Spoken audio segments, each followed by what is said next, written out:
Hi friends, నమస్తే. నేను మీ Revathi. Welcome back to Revathi stocks channel.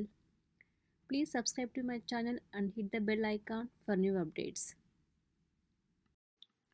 ఈరోజు వీడియోలో చూడగానే అందరికీ నోరు గురించి పూరి అలాగే కాంబినేషన్ కర్రీ. పూరి అనేది ఇలాగ పొంగుతూ టేస్టీగా కర్రీ ఎలా ప్రిపేర్ చేసుకోవాలో ఈ వీడియోలో చూద్దాము. ముందుగా ఒక బౌల్ తీసుకొని అందులో 2 కప్స్ దాకా గోధుమ పిండి వేసుకోవాలి. 1 టేబుల్ స్పూన్ దాకా సాల్ట్ వేసుకోవాలి. తర్వాత 2 టేబుల్ స్పూన్ దాకా సూజీ రవ్వ వేసుకోవాలి. 1 కప్పు గోధుమ పిండికి 1 స్పూన్ సూజీ రవ్వ అన్నట్లు. ఇక నేను మైదా పిండి ఏమి యూజ్ చేయట్లేదు. అలాగే 1/2 టేబుల్ స్పూన్ షుగర్ వేసుకోవాలి. షుగర్ వేయడం వల్ల పూరి అనేది టేస్ట్ చాలా బాగుంటుంది. 1 టేబుల్ స్పూన్ దాకా పెరుగు వేసి పిండి అంతా బాగా మిక్స్ చేసుకోవాలి. తర్వాత కొద్దిగా వాటర్ వేసుకుంటూ పిండి బాగా కలుపుకోవాలి.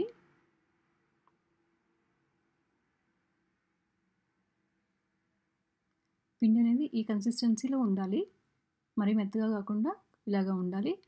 లాస్ట్లో కొద్దిగా ఆయిల్ వేసుకొని పిండి ఇంకొకసారి కలుపుకోవాలి. తర్వాత మూత పెట్టేసి 1/2 అవర్ పాటు పక్కన పెట్టేయాలి. ఇప్పుడు నెక్స్ట్ కర్రీ ప్రిపేర్ చేసుకోవడం కోసం స్టవ్ పైన ప్యాన్ పెట్టి 3 టేబుల్ స్పూన్ దాకా ఆయిల్ వేసుకోవాలి. అందులో 1 టేబుల్ స్పూన్ పచ్చిశనగపప్పు, 1 టేబుల్ స్పూన్ మినపప్పు వేసుకోవాలి. ఆవాలు అలాగే కొద్దిగా జీలకర్ర వేసుకోవాలి. పోపు దినుసులు అంతగా లైట్గా ఫ్రై చేసుకోవాలి. ఇవి లైట్గా ఫ్రై అయ్యాక ఇలాగ సన్నగా కట్ చేసుకున్న ఆనియన్ ఒకటి వేసుకోవాలి.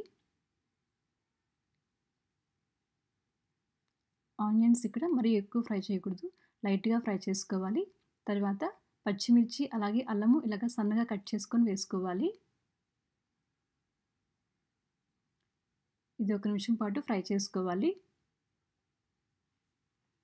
ఇలాగ ఫ్రై అయ్యాక ఇలాగ పొటాటో సన్నగా కట్ చేసుకొని వేసుకోవాలి. 1 కప్పు వేసుకోవాలి. అలాగే 1/2 కప్పు క్యారెట్ ముక్కలు వేసుకోవాలి. తర్వాత 1/2 కప్పు ఇక్కడ నేను ఫ్రోజన్ పీస్ వేస్తున్నాను. 1 టేబుల్ స్పూన్ దాకా సాల్ట్ వేసుకోవాలి. తర్వాత ఆయిల్లో అన్నీ ఒకసారి బాగా ఫ్రై చేసుకోవాలి. తర్వాత కొద్దిగా పసుపు కూడా వేసుకోవాలి.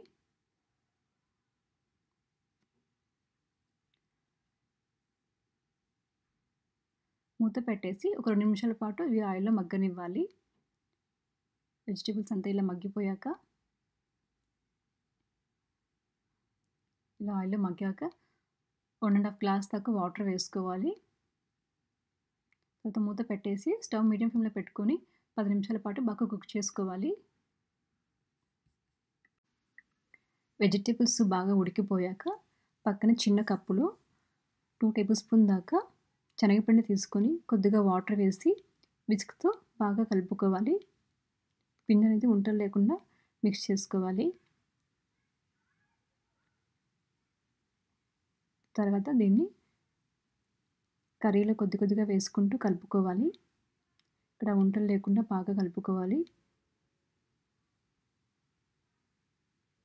అంతా వేసేసాక 1 గ్లాస్ వాటర్ వేసుకొని బాగా మిక్స్ చేసుకోవాలి.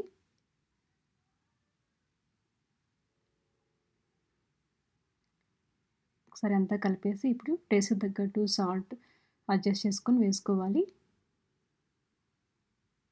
మూత పెట్టేసి ఒక 5 నిమిషాల పాటు బాగా ఉడికించాలి. కర్రీ అనేది ఇలాగా ఉండాలి. మరి తిక్కుగా లేకుండా కొంచెం పలుచగా ఉంటే సరిపోతుంది. ఫైనల్గా కొద్దిగా కొత్తిమీర వేసుకోవాలి. తర్వాత పూరి పిండిని ఇలాగా చిన్న ఉంటలుగా చేసుకొని పెట్టుకోవాలి. ప్రెస్ చేసుకోవడం కోసం కొద్దిగా పిండి వేసి అందులో ప్రెస్ చేసుకోవాలి.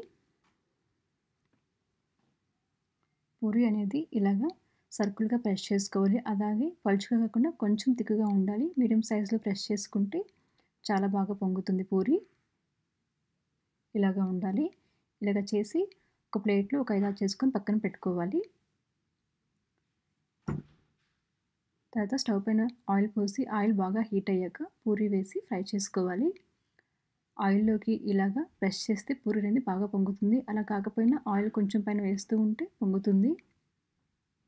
అంతే ఎంతో టేస్టీగా ఉండే పూరి అలాగే కర్రీ రెడీ. ఫ్రెండ్స్ మీరు కూడా ట్రై చేసి మీకు ఎలా వచ్చిందో కమెంట్‌లో షేర్ చేయండి.